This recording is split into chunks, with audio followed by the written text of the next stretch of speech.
Francis, ayer y hoy, aprendiendo del pasado, de Francis, ayer y hoy. Un día como hoy, el matrimonio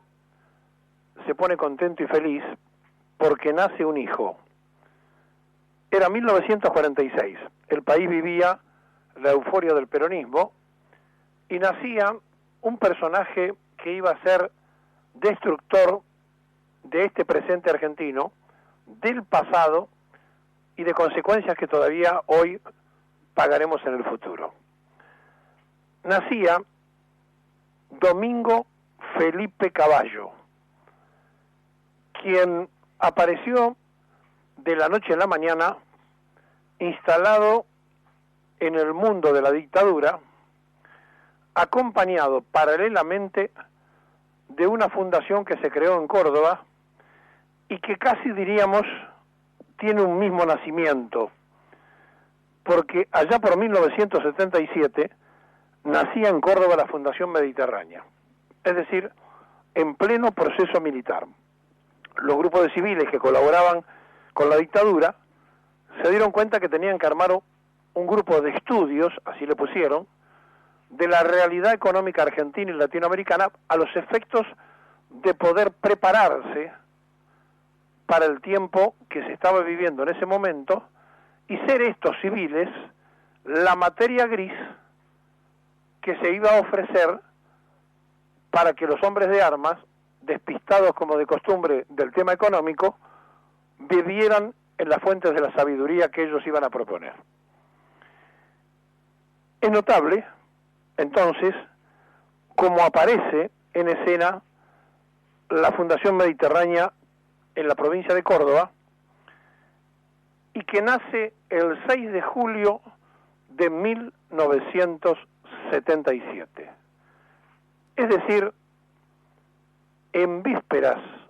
de uno de los cumpleaños de Domingo Felipe Cavallo, aparece la creación, el cumpleaños un día como hoy, 21, y el 6 de julio del 77 se juntan los civiles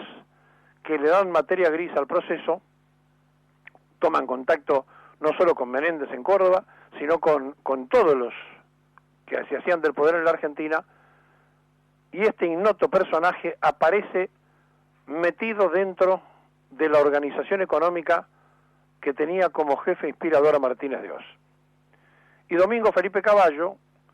en el Banco Central de la República Argentina, produce un milagro notable. Transforma la deuda de las empresas privadas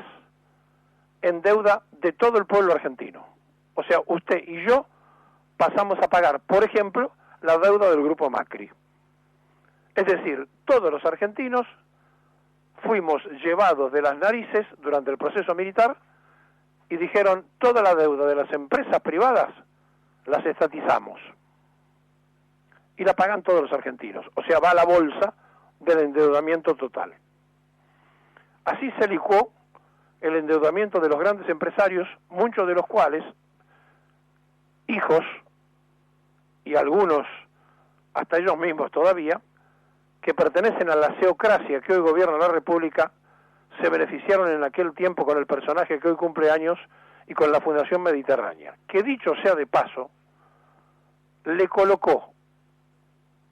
a un hombre que venía históricamente de la política de toda su vida, un militante de Guardia de Hierro, que había estado preso durante el proceso militar, que se había enfrentado con otros sectores que eran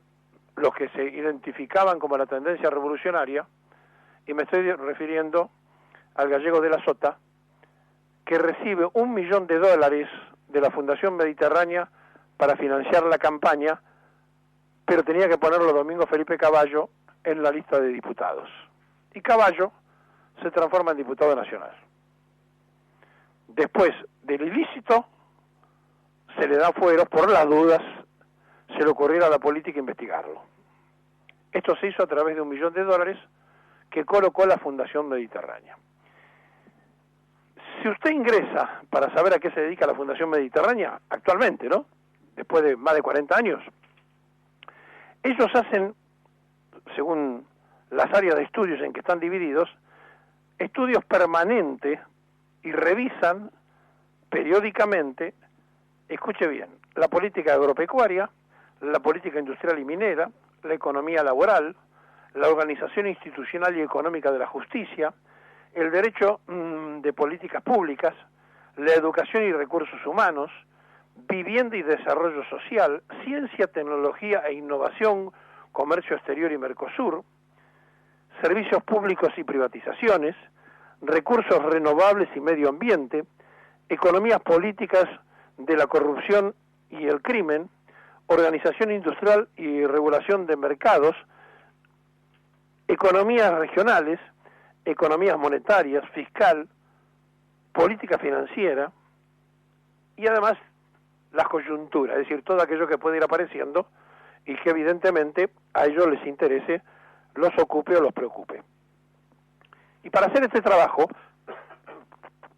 están divididos en áreas: Córdoba, donde fueron fundados, Buenos Aires, Cuyo, Comahue, NEA, Litoral y NOA.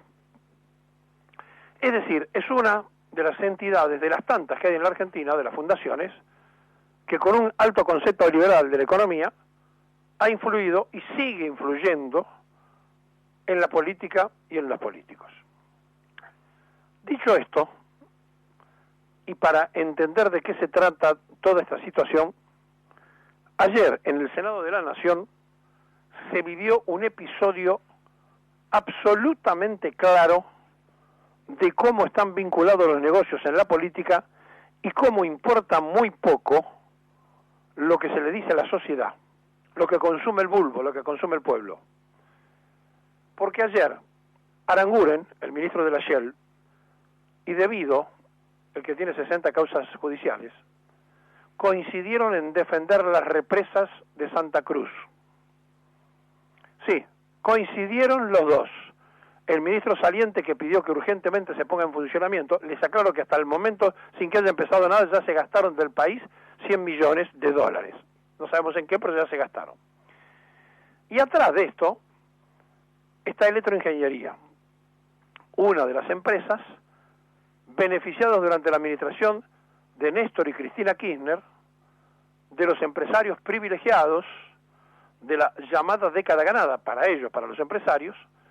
donde Cristóbal López Ferreira, uno de los dos integrantes de Electroingeniería, de los dos socios de Electroingeniería, y, por supuesto, el que está hoy preso y más acusado de todos, el más conocido de todos, que no hace falta ni nombrarlo, los tres fueron los beneficiados de esta situación. Es decir, los dos mencionados Ibáez se transformaron en los empresarios que más obras públicas hicieron. Durante el gobierno de Cristina, Mauricio Macri, como jefe de la ciudad de Buenos Aires, le mandó una carta al embajador chino para decirle que si ellos eran gobierno, iban a dar por terminado el compromiso y el contrato de las dos represas, Zepernik y Néstor Kirchner, que se querían construir y que además tenían acuerdos secretos del Ejecutivo y del gobierno chino, y que no las iba a respetar. O, por obra del milagro, papá Franco,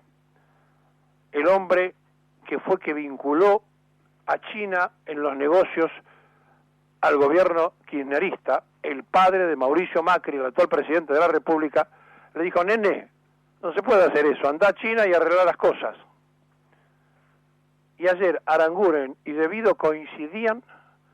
en la comisión del Senado en defender el negocio de las represas, donde está Electroingeniería. Ferreira, dicho sea de paso, estuvo preso en el mismo calabozo que Zanini,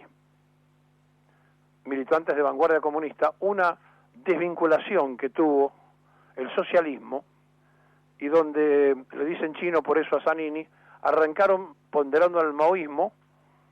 y tirando tiros, diferenciándose del Partido Comunista Revolucionario, que después fue maoísta, esta era una fracción que se había desprendido del Partido Socialista. Estuvieron presos porque se levantaron durante el gobierno constitucional. Bueno, en esas últimas horas hubo un allanamiento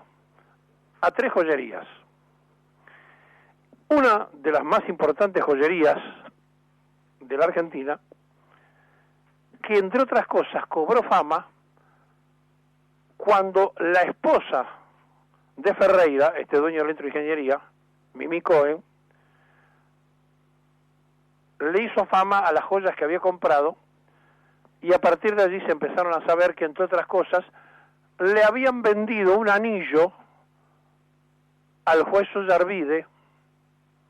de brillantes que había costado $250.000. ¿Se acuerdan? Que después empezó primero lo mostró y después empezó a decir, me lo prestaron, no, lo que pasa que no lo compré, que era... Bueno, sí, lo compró, y lo compró ahí. Bueno, lo cierto es que el allanamiento que se produjo es por contrabando de relojes importados de los Estados Unidos y de joyas por $8 millones que se vendía en la joyería más cara donde compran los políticos, los jueces y hasta la sociedad argentina. Es decir, las principales joyerías del país, para no ser menos en esta democracia fraudulenta, se dedicaban al contrabando. En el allanamiento que mandó el juez Amaranti, se produjo en una situación de la joyería conocida como Simonetta Orsini, la famosa joyería, que tiene un dueño que solamente con buscar los antecedentes sabríamos que no andaría en nada bueno, porque tiene en Estados Unidos un sumario por haber blanqueado planta de narcotráfico durante mucho tiempo. Pero en Buenos Aires era un señor, Martín Leu. Parece que este muchacho, no solamente allí, sino en otras joyerías más, como la que le pertenece a la familia Lekovich, la joyería Danfer, se dedicaban a traer joyas de Estados Unidos diciendo que se traían aquí para importar a otro lugar. No las mandaban a otro lugar, se vendían aquí de contrabando y por supuesto en negro, porque los muchachos que compraban esto, las esposas de los políticos, de los empresarios que hacían negocio con el Estado, de los jueces y demás, no precisaban factura, porque compraban con plata que no podían declarar. Bueno, están presos también despachantes de aduana que estaban en esta maniobra, y esto seguramente tendrá próximamente mayor trascendencia. Lo cierto es que allí Cohen, la esposa del dueño de electroingeniería, iba a comprar sus alhajas y fue una de las que más hizo trascender a Orsini. Entonces, cuando usted ve que en el mundo de los negocios es mentira que se pelean los políticos, cuando usted ve que defiende debido lo mismo que defiende el gobierno de Macri, que se preocupan y que quieren que se acelere el trabajo,